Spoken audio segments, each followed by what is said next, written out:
nós estamos na nossa última mensagem da série Liberdade. A última mensagem da série Liberdade, falamos três mensagens durante esse mês e falamos sobre várias coisas, vários aspectos.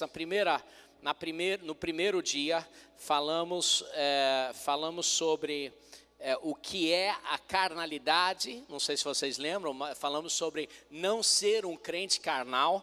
É uma mensagem importante, quero que vocês peguem isso, está na internet. Sobre quebrar o espírito de carnalidade. Muitas vezes a gente aprendeu que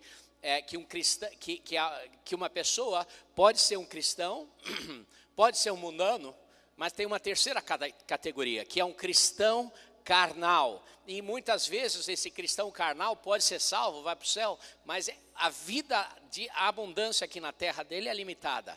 Depois nós falamos sobre aquela área da nossa vida, né? Falamos sobre aquela área e dissemos que muitas vezes nós somos livres, tal, mas nós temos uma área da nossa vida, aquela área que precisamos resolver. E aí na semana passada nós falamos sobre fechar a porta, e nós vimos que através da Bíblia, no livro de Gênesis, através do Antigo Testamento, do Novo Testamento, até Apocalipse, a gente viu na Bíblia toda que só tem 3 portas que o inimigo usa na nossa vida, somente 3 portas, e que se nós formos sábios, a Bíblia fala sobre não sermos ignorantes sobre a maneira que o inimigo trabalha, e se nós formos sábios, nós vamos saber fechar essas 3 portas. E hoje nós vamos falar sobre um outro assunto, que é permanecer livre, né?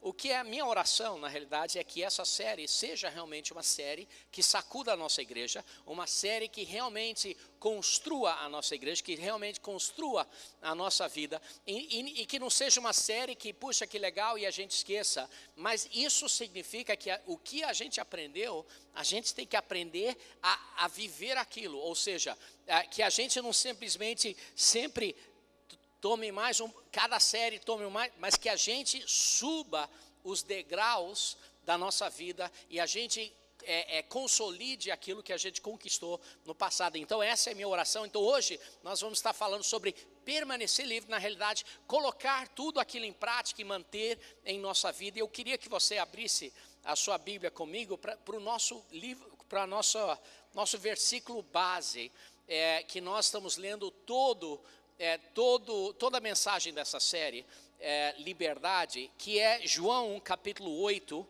versículo 31 e 36, espero que a gente realmente entenda esses versículos agora, que a gente agarre esses versículos.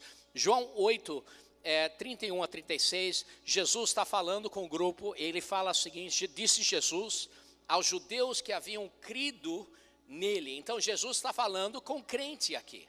Ele não está falando com as pessoas perdidas, ele não está falando com os judeus que não acreditam, ele está falando com crentes. Então, como se fosse, a gente poderia falar que ele está falando com evangélicos crentes.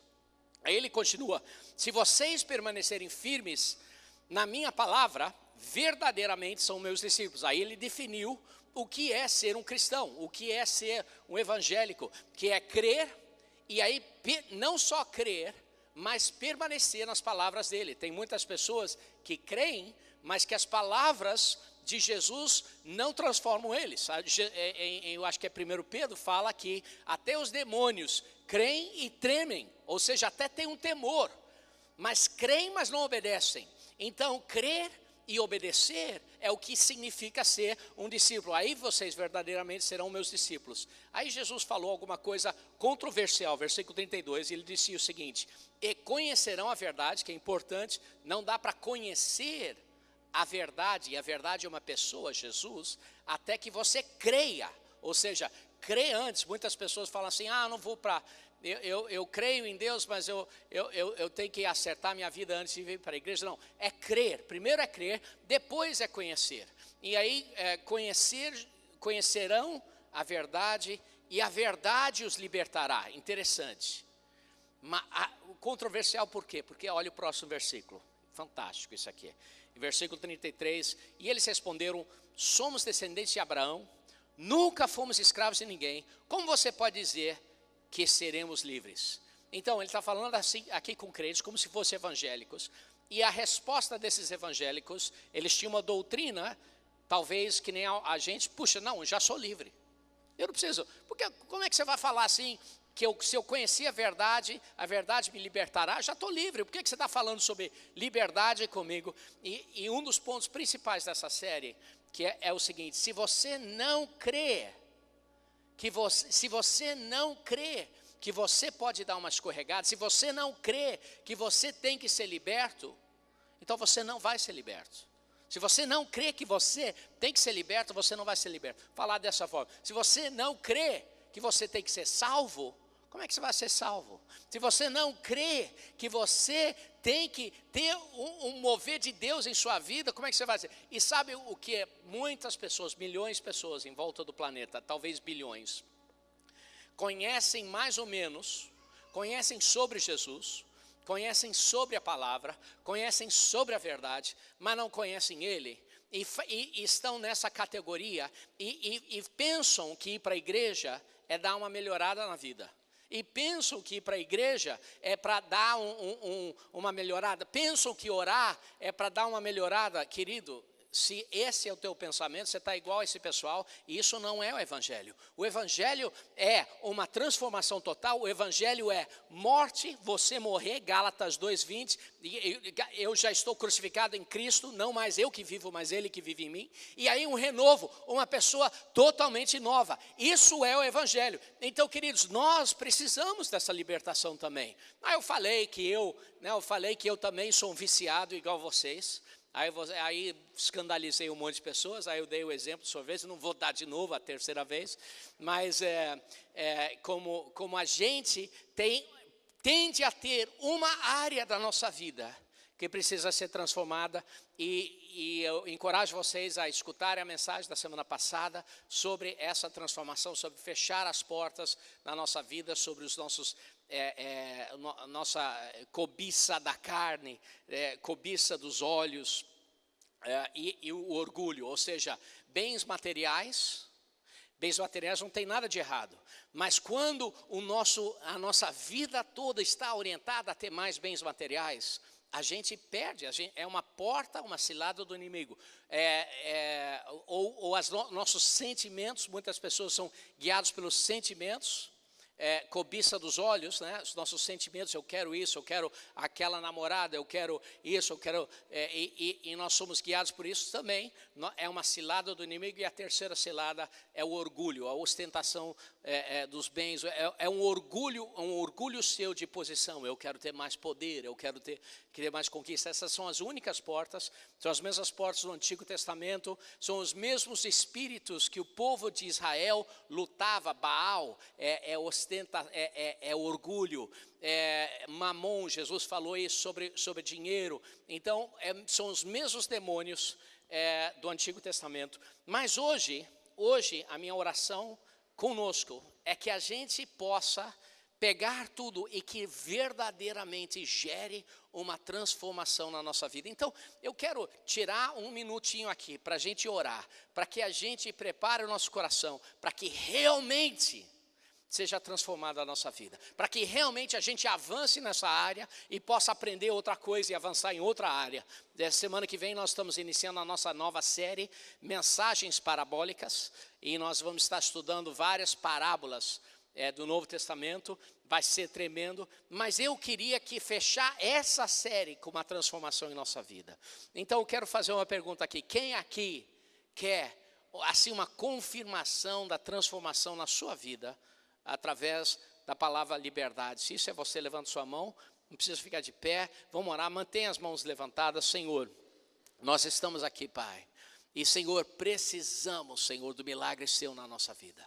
Senhor, estamos aqui, Senhor, e precisamos, Senhor, que o Senhor transforme nossa mente, Senhor. Senhor, o Senhor, a sua Bíblia, a sua palavra fala, Senhor, sobre cortar áreas da nossa vida fora e sobre podar, Senhor, para que nós possamos dar mais fruto, Pai.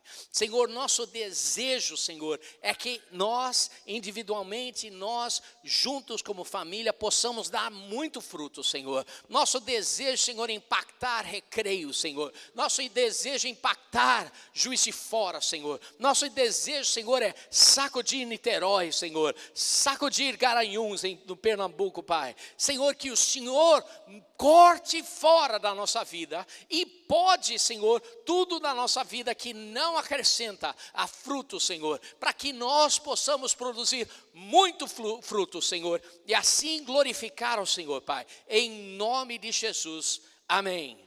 Amém. Então, queridos, eu quero uma avaliação, você sincera para você mesmo, sobre o nível de fruto que você está produzindo e o que tem que ser cortado fora. Amém. Então, hoje nós estamos falando sobre permanecermos livres, sobre permaneça livre. E tem um versículo aqui que eu queria que vocês abrissem, em Lucas capítulo 11 e versículo 24, que é um versículo assustador. Tá? É um dos versículos mais assustadores, mais amedrontantes que existe na Bíblia. Jesus falou isso. Lucas 11, 24 diz o seguinte: quando o espírito imundo sai de um homem, está falando sobre libertação, né? Libertação. Quando o espírito imundo sai de um homem, ele passa por lugares áridos, procurando descanso e não encontrando. Então, durante esse tempo que o espírito está passando por lugares áridos, a pessoa de qual o espírito foi expulso, ela está livre, certo? E olha o que diz. E não encontrando, diz, voltarei para a casa de onde saí. Caramba, horrível. Quando chega, encontra a casa varrida em ordem. Por quê? Porque a pessoa passou um período liberto. A pessoa passou um período em libertação. Quando chega, encontra a casa varrida em ordem, então vai e traz outros 7 espíritos piores do que ele, e entrando, passam a viver ali, ou seja, não está mais livre. E o estado final daquele homem se torna pior do que o primeiro. Que notícia horrível! Que coisa, por que Jesus falou isso? Que notícia horrível. Mas ali descreve o ciclo que acontece nas nossas vidas, o ciclo que acontece em famílias, o ciclo que acontece em países, o ciclo que aconteceu com o povo de Deus, que era o quê? Tem um momento de libertação, tem um período de liberdade. E aí, após o período de liberdade, tem um período de prosperidade, ou seja, as bênçãos daquela liberdade acontecem. Quando, por exemplo, num país, quando você pega, aconteceu no Brasil, você pega um país, você gera liberdade naquele país, e aí com liberdade, as bênçãos de prosperidade começam a vir, por causa da liberdade, e aí o que acontece? Volta para o jugo. Volta para o jogo de novo. Nas pessoas a gente vê isso. Pessoas vêm para a igreja, acertam a vida, começam a ter uma vida de liberdade, começam a ter uma vida em que de limpeza, começam a ter uma vida correta, e aí o que acontece? A pessoa começa a prosperar, começa a crescer, começa a viver tudo que Deus tem para a vida dela, começa a usufruir das bênçãos de Deus. E aí o que acontece? Volta para o jugo. Volta para o jugo. E vez após vez, é o ciclo, o plano do inimigo para toda a humanidade, para toda instituição, para toda igreja, para tudo. Esse é o plano do inimigo. O plano do inimigo não é impedir que você tenha um momento de libertação. O plano dele é trazer você de volta para um estado pior até. Um estado que você está 7 vezes pior. E a gente vê isso. Quantas vezes a gente vê pessoas que entraram na igreja, acertaram a vida com Deus, colocaram em ordem seu coração, colocaram em ordem a sua mente, começaram a implementar o que é certo, começaram a prosperar, começaram a ver coisas maravilhosas acontecer na vida dele. E aí o que? Começa a voltar para o jugo, devagarzinho. Aí tem um pé na igreja e um pé nas coisas infernais. Um pé na igreja, e o que acontece? Aqueles espíritos começam a voltar, e aí sai e vive no mundo, e o que? Precisa de mais uma mega libertação. O povo de Israel, a gente vê isso vez após vez. Só lê o Antigo Testamento, você vai ver em Juízes. Um juiz entrou e trouxe liberdade para eles, e eles começaram a usufruir das bênçãos daquela liberdade. Gideão entrou, um atrás do outro, juízes que entraram e começaram a produzir liberdade. O que aconteceu? Voltou para o jugo da escravidão depois, e novamente foram conquistados pelos inimigos, novamente foram invadidos, novamente foram roubados. Querido, que não seja assim com a gente, que a gente ache a maneira correta de transformar esse ciclo, para que a gente não seja alguém que viva um período de liberdade, mas aí volte para o jugo da escravidão, que volte novamente para o jugo da escravidão. Olha, um dos versículos favoritos meus, Gálatas 5:1, que diz o seguinte: e é uma prova de que o que Jesus falou não tem que acontecer. Ou seja, o que Jesus estava explicando é um ciclo que acontece muitas vezes. Mas olha o que diz aqui em Gálatas 5:1. Foi para a liberdade que Cristo nos libertou. Libertação. Portanto, permaneçam firmes.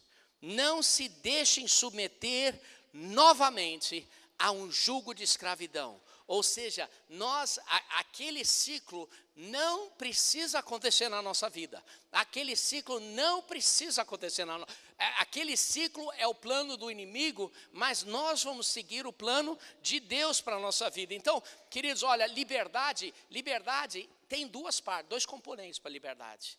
E as igrejas estão cheias do primeiro componente. Sai em nome de Jesus. E amém, eu creio nisso. Sai em nome de Jesus. O nome de Jesus tem poder, nós temos autoridade, podemos viver isso, e o poder de Deus vem, e o inimigo não consegue ficar debaixo do nome de Jesus. Expulsamos demônios, cremos nisso. Mas a segunda parte de libertação, é o que vai manter você livre. A segunda parte é a palavra discipulado. A gente quer vir para a igreja e tomar um remédio e tá tudo bem e viver do jeito que a gente quer. É o que é a natureza humana. Natureza humana, não quero discipulado. Dá a injeção aí. Tem um amigo meu, ele precisava perder peso, né? Ele precisava perder peso, então ele foi para o médico e falou: eu quero uma cirurgia. E o médico falou o seguinte: você não é pesado o suficiente para eu fazer a cirurgia de redução de estômago. E o médico falou: sugiro que você coma menos, mais ou menos. Aí ele falou o seguinte: mas se eu chegar àqueles 140 quilos, aí eu posso? Aí o médico falou: tá bom. Então ele começou a comer muito chocolate, voltou lá e fez a cirurgia. No espiritual, às vezes, nós queremos só a resposta fácil. A gente só quer o negócio fácil. A gente só quer a resposta fácil, queridos. Deus quer fazer algo na nossa vida, e libertação está livre para você. Nós temos libertação através da palavra de Jesus, através do nome de Jesus. Mas, para permanecer livre, nós precisamos mudar o nosso jeito de ser. Para permanecer livre, nós precisamos de discipulado. Para permanecer livre, por isso, queridos, os nossos GTs são tão importantes. Por isso, os nossos GTs são um lugar onde você vai ser discipulado. Se você não está num GT, eu quero encorajar você. Ali é o lugar que outras pessoas vão poder te confrontar de uma forma lateral, de uma forma como amigo. Não assim, vem lá para o gabinete, o pastor vai dar uma paulada na tua cabeça. Não, é aquele negócio, caramba, mas isso não está certo. E aquela conversa, isso é de grande valor para a nossa vida, e nós precisamos disso. Não é aquele, você é meu discípulo, eu sou seu discipulador, não é aquela atitude, não faz nada sem falar, não é isso. Mas é alguém para estar com você, é onde você pode ser honesto, você pode abrir seu coração, eles também podem, e Deus move através disso. Porque se não tiver isso, não precisa de igreja. Sabe, existe um movimento dizendo que igreja não precisa de igreja. Deus estabeleceu igreja há 2000 anos. 2000 anos a igreja está acontecendo. E igreja é isso, relacionamentos de pessoas em discipulado para produzirem frutos. Isso é igreja. A igreja é isso. E nós temos feito isso, queridos. Então se você está aqui e é só para escutar uma palavra, só para receber uma oração, amém, vai ter libertação. Mas olha, tem aquele ciclo. Então você quer permanecer firme, viver a sua vida toda livre e prosperando. Então discipulado é o segundo aspecto de libertação para a sua vida, e você precisa disso. Você precisa, olha, temporada seguinte dos nossos grupos pequenos, dos nossos GTs, nós vamos abrir vários GTs, que são GTs de libertação. Nós vamos chamar de GTs de jornada.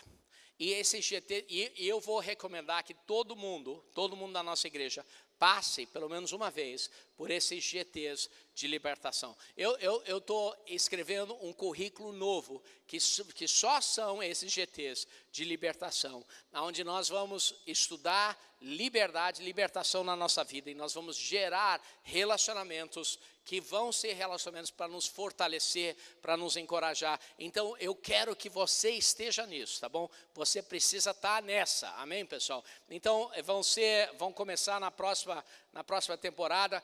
Eu gostaria que vocês participassem disso. Não vão ser os únicos GTs, mas vão ser alguns GTs importantes, tá legal?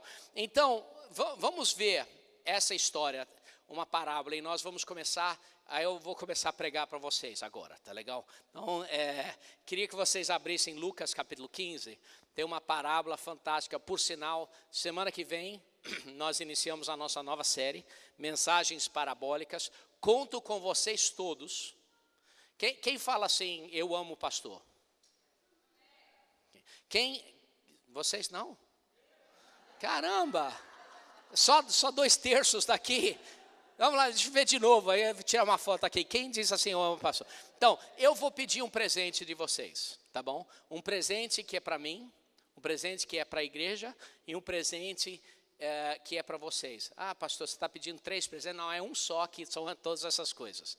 E esse presente é o seguinte, de você, essa semana, verdadeiramente, falar com alguém, convidar ela para esse culto na semana que vem, para cá, para de manhã, tá bom? E dizer que vai ser uma mensagem sobre as parábolas de Jesus, mensagens parabólicas. Vai ter um vídeo que a gente vai lançar na terça-feira no Facebook, vai estar em todos os lugares. Você pode compartilhar um vídeo engraçado e tal. Então vocês podem chamar eles para essa série, a série vai ser engraçada.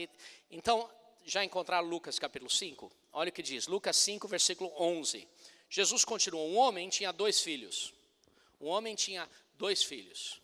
O mais novo disse ao pai, pai, quero minha parte da herança. E assim, ele repartiu a sua propriedade entre eles. Sublinhe eles, que ele repartiu a propriedade entre eles. Sublinhe ali, porque nós vamos voltar para aquele conceito de ele repartiu entre eles, né? É interessante, né? Repartiu, ele não deu só para o mais novo, né? Então ele repartiu entre eles. E aí diz o seguinte, não muito tempo depois, o filho mais novo reuniu tudo que tinha e foi para uma região distante, e lá desperdiçou seus bens vivendo irresponsavelmente. Depois de ter gasto tudo, houve grande fome em toda aquela região. O que a gente vê aí? Exatamente, o filho está vivendo em liberdade, ele prosperou e ele voltou ao jugo. De novo, aquele mesmo ciclo, voltou ao jugo da escravidão. De novo, mesma coisa. E aí ele continuou, ele começou a passar necessidade, versículo 14. E aí a gente vê o início de uma história. E essa história nos mostra 3 coisas que nós precisamos para que a gente realmente permaneça livre. 3 coisas que a gente permaneça livre. Você pergunta, puxa, eu quero permanecer, como é que eu faço? Então, estou chegando aí. A primeira coisa para permanecer livre, a primeira coisa daquele aspecto de discipulado, liberdade que vem através do discipulado, é o seguinte. Olha o que diz aí. Olha o que diz, versículo 15. Por isso, foi-se empregar com um dos cidadãos daquela região, que o mandou para o seu campo a fim de cuidar de porcos. Interessante, né? Ele estava livre, ele prosperou, recebeu dinheiro, voltou para o jugo de escravidão, ele começou a passar necessidade, e a primeira tendência dele foi o quê? Tentar resolver sozinho. Primeira tendência dele foi, eu vou conseguir um emprego para eu mesmo resolver. E ele conseguiu um emprego cuidando de porcos. Agora, imagine o nível de tristeza que era isso. O nível de andar nas fezes dos porcos. Alguém já viu fezes de porcos? Eu nunca vi e não faço questão. Mas que coisa horrível, nojenta, horrível. Foi cuidar de porcos. Ele tentou resolver ele mesmo. E com um dos cidadãos daquela região, que o mandou para o seu campo a fim de cuidar de porcos. E o primeiro erro está ali. Tentar resolver as coisas sozinhos. Eu, recentemente, essa semana passada, eu passei por uma cirurgia. E a cirurgia, eu estava com muita dor aqui nessa região, aqui, que é uma região vasta de coisas desconhecidas. E aí, quando eu senti muita dor, e eu passei uma crise, e eu pensei, eu vou simplesmente ficar aqui. Eu fiquei em casa, a dor aumentou, até o ponto de eu estar rolando no chão do banheiro de tanta dor. Quando a Renê falou assim, vou te levar para o hospital, e eu estava no carro com tanta dor, que eu abri a janela e botei minhas pernas para fora da janela e comecei a chutar o ar fora da janela, descendo a Ayrton Senna. Esse é seu pastor. Foi gritando dentro daquele carro. E se você pensa, não foi tão exagerado, o pastor está exagerando, não. Foi pior. Eu estou me contendo para não me expor demais. E foi muito ruim. E finalmente cheguei lá, e foi um escândalo. Os médicos todos vindo, foi um escândalo. Se tivesse outra pessoa precisando de alguma coisa lá naquele hospital, eles ficaram sem, porque o escândalo meu sugou todo o oxigênio, e todos os médicos vieram para mim, e aí falaram assim, nós vamos te internar, e fizeram uma cirurgia. Agora pense, imagine se eu falasse assim, não. Quem vai fazer a cirurgia sou eu mesmo, me manda aquela faca. E não ficaria bom, né? A gente sabe que quando a gente precisa de uma cirurgia, a gente chama um profissional, não é verdade? Por que então na área espiritual nós tentamos fazer as coisas sozinhos? Não, estou com esse problema, não, eu vou tentar eu mesmo. Não, eu estou com esse problema, não, eu vou resolver isso. Eu estou lutando isso que está errado na minha vida. Não, mas da próxima vez eu vou tentar mais. Casais que estão namorando, é normal. Eles falam assim, não, mas dessa vez eu vou ser forte. Não, mas dessa vez eu vou ser forte. Não, mas dessa vez eu vou ser forte. Não, mas agora, não, dessa vez eu vou vencer. Sabia que Deus orquestrou as coisas aqui na terra para que você precisasse de outros? Sabia disso? Sabia que o reino de Deus é um reino de relacionamentos em que você não consegue se libertar? Sabia disso? Você não consegue se libertar. Não, mas tem Jesus e tal. Mas você não consegue viver uma vida livre sem outras pessoas. Então, o que ele fez? Diz o seguinte: ele desejava encher o estômago com as vagens que os porcos comiam. Ele queria comida de porco. Ele desejava a comida de porco. Mas ninguém dava nada. Caindo em si, ele disse: eu preciso de ajuda, basicamente. E ele disse: quantos empregados do meu pai têm comida de sobra, e eu aqui morrendo de fome? Querido, você nunca vai ser liberto até reconhecer que você precisa de ajuda. Você nunca vai ser verdadeiramente liberto até reconhecer que você não consegue fazer sozinho. Você precisa de ajuda, caindo em si. E aí ele está o primeiro ponto, a primeira coisa para viver e manter libertação é confessar que você precisa de ajuda. É confessar que você não consegue fazer sozinho. Confessar que você precisa de ajuda. E confessar para quem? Não é confessar para o caixa lá no extra. É confessar para pessoas que te amam, que são da sua família, biológica ou natural. Confessar para pessoas que estão próximas de você, que querem o seu bem, que realmente investem o coração deles em você. Isso é o que são relacionamentos autênticos. Olha, a nossa igreja, nós somos baseados numa igreja de relacionamentos que são relacionamentos autênticos. Nós queremos que todo mundo da nossa igreja esteja em um grupo de relacionamentos verdadeiros. Por isso tão importante participar do GT. E aí, segunda coisa, versículo 18. Diz o seguinte: eu me porei a caminho e voltarei para o meu pai, e lhe direi: Pai, pequei contra o céu e contra ti. Interessante. A segunda coisa, depois de confessar que precisa de ajuda, é humildemente se arrepender. E sabe, arrependimento, muitas vezes as pessoas não entendem o que é. O que é interessante, diz o seguinte: Pai, pequei contra o céu e contra ti. Muitas pessoas pensam que arrependimento é só falar assim: Deus, desculpe. Isso não é arrependimento. Desculpe Deus, desculpe paizinho, me desculpe. Isso não é arrependimento. Arrependimento a gente vê aqui. Pai, pequei contra o céu e contra ti. Arrependimento tem um componente aqui da terra.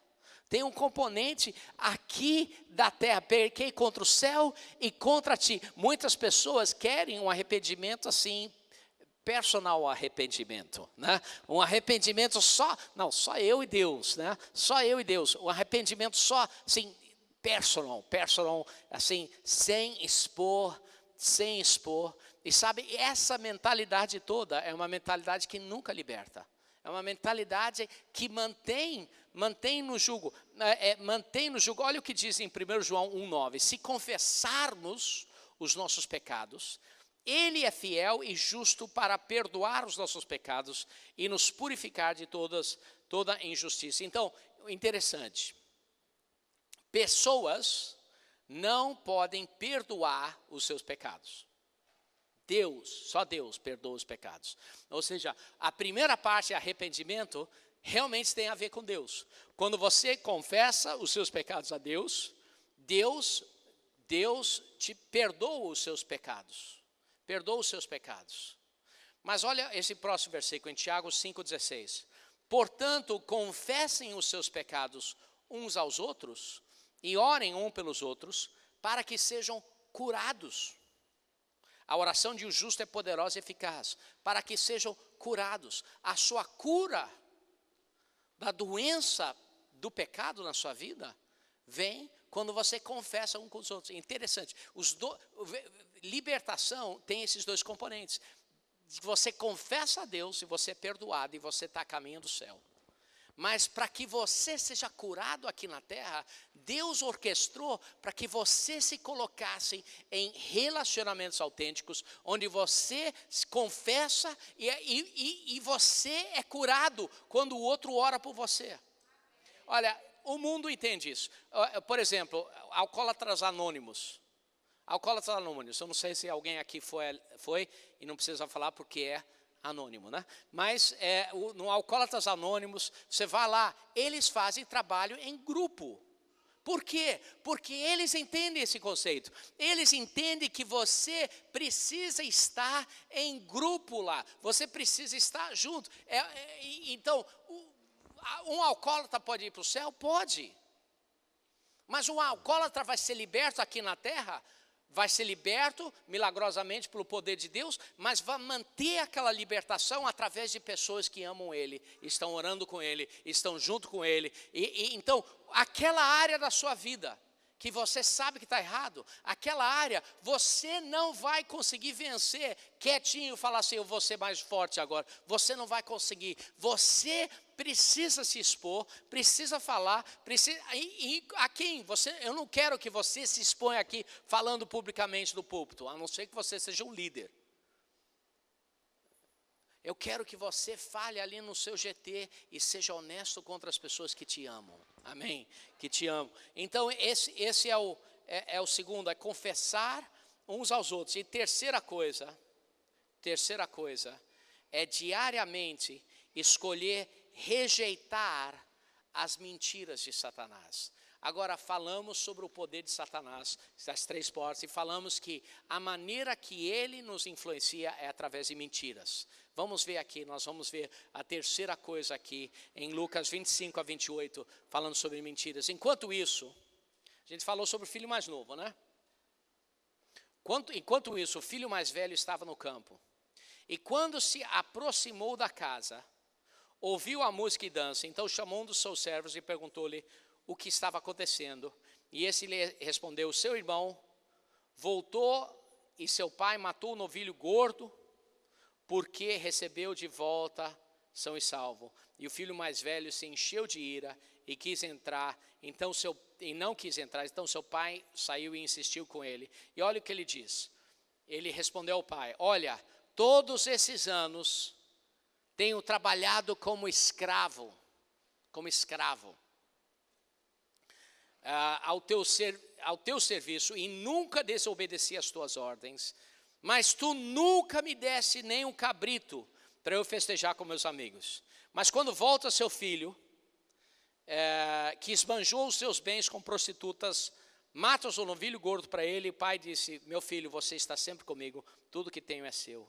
Olha só, sabia que muitas pessoas acreditam em mentiras, mesmo que toda a evidência é contrária? Sabia disso?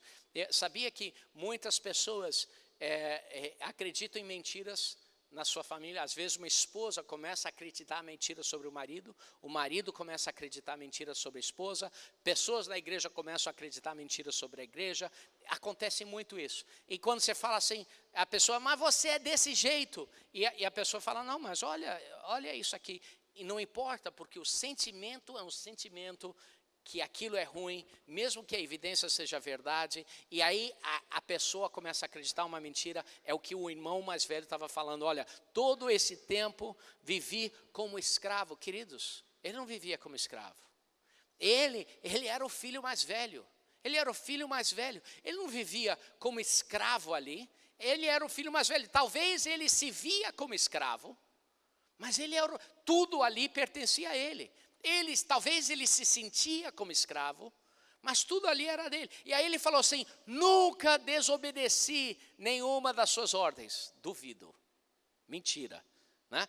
Nunca desobedeci nenhuma das suas ordens. Eu tenho 4 filhos maravilhosos, mas isso aí é exagero. E aí olha o que, mas tu nunca me destes nem um cabrito.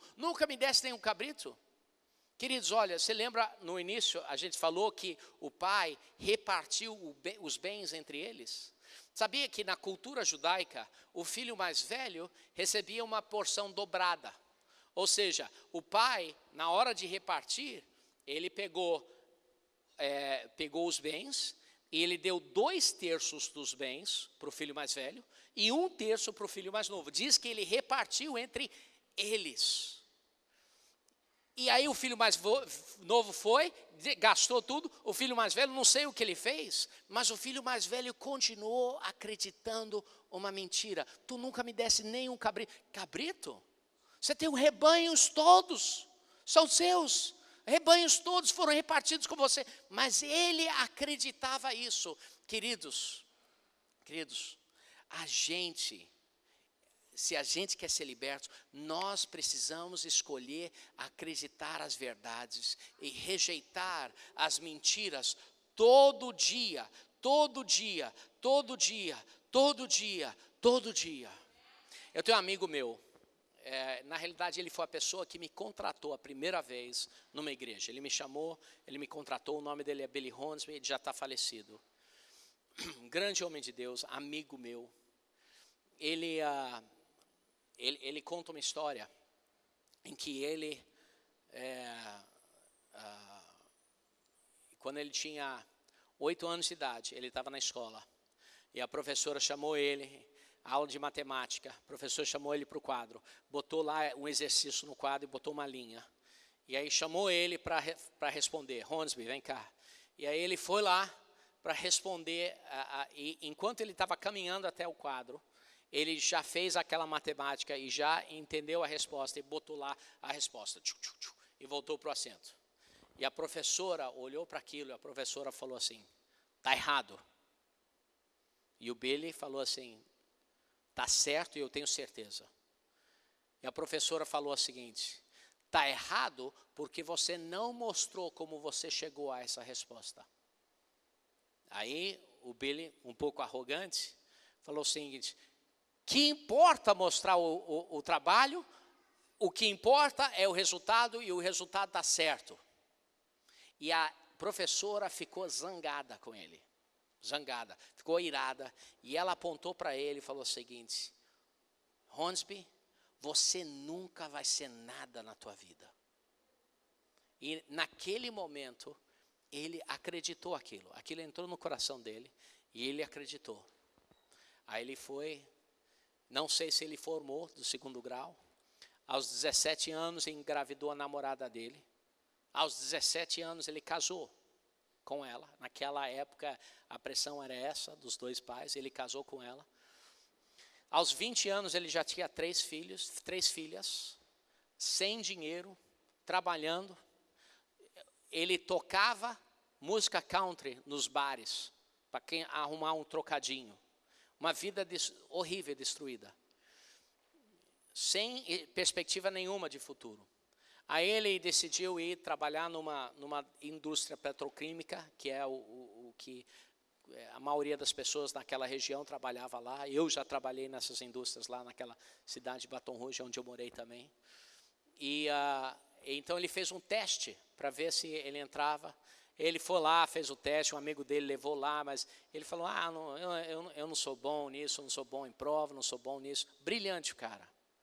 Aí ele foi, e aí o pessoal da indústria petroquímica, eu acho que era a ESSO, ligou para ele e falou, senhor Hornsby, a gente precisa que você venha para cá.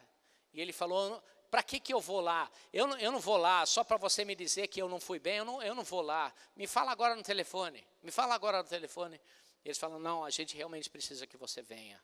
Tá bom, então ele foi. Aí ele sentou lá naquela sala de entrevista. Não, eu sei, foi uma porcaria, eu sei, não tem problema não. Mas o entrevistador falou o seguinte, olha, a gente faz essa prova com centenas de pessoas. E nós nunca vimos ninguém tirar uma nota tão alta quanto você tirou nessa prova. Aí, aquela pessoa, o entrevistador, totalmente não evangélico, falou o seguinte, se você se empenhar, você vai ter crescimento muito grande na sua vida.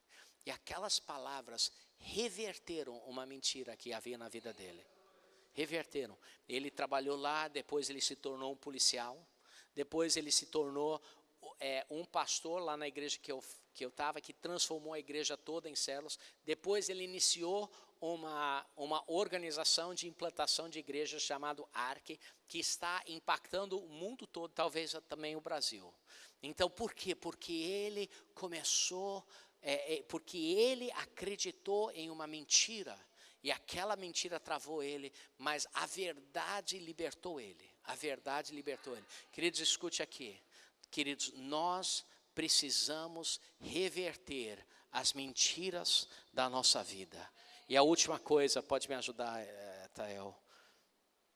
Diariamente escolher receber a verdade de Deus.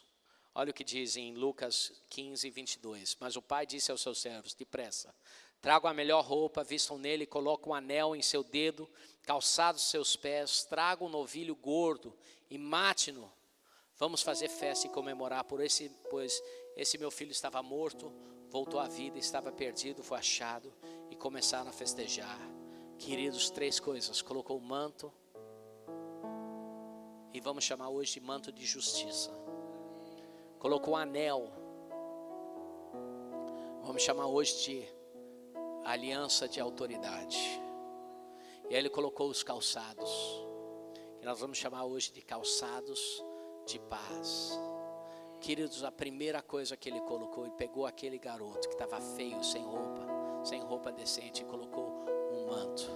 Isso é o que Jesus deu a nós. Um manto de justiça.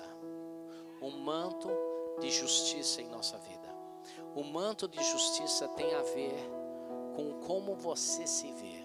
Eu não sei se você já comprou uma roupa nova uma vez, uma roupa que você realmente gostava, e você veste aquela roupa, e aquela roupa te faz sentir um pouco diferente de você mesmo, um pouco diferente. Primeira vez que você coloca um terno, ou o que for, você coloca uma coisa e você sente: caramba, eu sou o cara.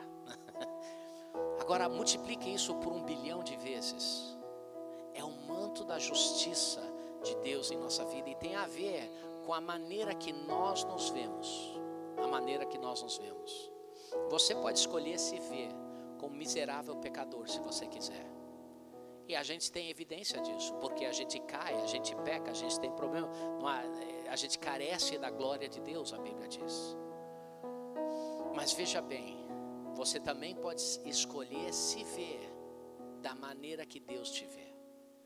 A maneira que Deus te vê, Ele te vê como a justiça dEle. Segundo Coríntios 5, 21, eu acho, aquele que não conhecia o pecado, se tornou pecado, para que nele fôssemos feito a justiça de Deus. Ou seja, Deus te vê com esse manto de justiça. Ele te vê como alguém, aos olhos dele, perfeito. Perfeito. Ah, mas como pode ser? Não, porque Deus escolheu ver você através do sacrifício eterno de Jesus sobre a sua vida. O sacrifício, o sangue do Cordeiro sobre a sua vida. E aos olhos dele, por causa disso, você é a justiça de Deus. Você tem o manto de justiça. Segunda coisa, ele disse: coloque o anel no dedo dele. Querido, o anel naquela época, ele tinha uma imagem no anel. Quando você apertava em barro ou você apertava em cera, você gerava um selo, e aquele selo falava o seguinte: pode confiar nesse homem porque ele é dessa família. Era isso. Na realidade, o mais próximo hoje, que seria como se fosse um cartão de crédito corporativo. É um cartão de crédito. Com aquele anel você comprava coisas. Com aquele anel as pessoas estendiam o crédito. Eu vou comprar aquele rebanho aqui. Tá bom, está aqui o contrato, e bota o anel, está fechado. Paga depois. Era como se fosse uma garantia por causa da sua família. Uma garantia que as contas seriam pagas, uma garantia que a sua palavra ia ser honrada, uma garantia que aquilo que você estava concordando iria acontecer. É isso que nós temos em Cristo. Uma garantia do que a gente ligar aqui na terra será ligado no céu. Uma garantia, uma autoridade aqui. Uma autoridade aqui na terra que tem o respaldo do céu, uma autoridade aqui na terra que a gente pode falar no nome de Jesus e as coisas vão ser feitas. É a aliança da autoridade, o anel da autoridade. A última coisa, ele colocou os calçados da paz. Agora pense sobre aquele garoto. As pessoas naquela época, especialmente sem dinheiro, andavam descalços. Imagina aquele filho andando nas fezes por tempo estendido, as fezes dos porcos, trabalhando ali. Imagina os dedos do pé todo rachados, infeccionados, com fezes debaixo das unhas. Naquela época, o normal, quando você entrava numa casa e você queria ser honrado, seus pés eram lavados por um servo. Jesus lavou os pés dos discípulos dele. Mas esse pai, demonstrando o pai, ele foi além de lavar os nossos pés. Ele calçou os pés daquele filho com calçados, sandálias, calçados que demonstram paz. Quão lindos pés daqueles que vêm e trazem o evangelho. Quão lindos os pés, queridos. Nossos pés fomos calçados. Que nós escolhemos, nós tomamos decisão, mas Deus ordena os nossos passos. Os seus passos foram ordenados por Deus. Se você foi dado calçados de trazer o evangelho da paz, que o seu objetivo e seu propósito nessa vida não é simplesmente fazer mais R$1. O seu propósito nessa vida não é simplesmente vender mais alguma coisa, não é simplesmente ir na segunda de novo para o seu trabalho. É tudo isso, mas é muito mais. O seu propósito na sua vida é avançar o reino de Deus e o propósito de Deus para a sua vida. Os calçados da paz demonstram que você é um filho de Deus. Você carrega a mensagem de santidade, a mensagem do que Deus quer fazer através das suas vidas. Vocês estão entendendo o que eu estou falando? Querido, é isso.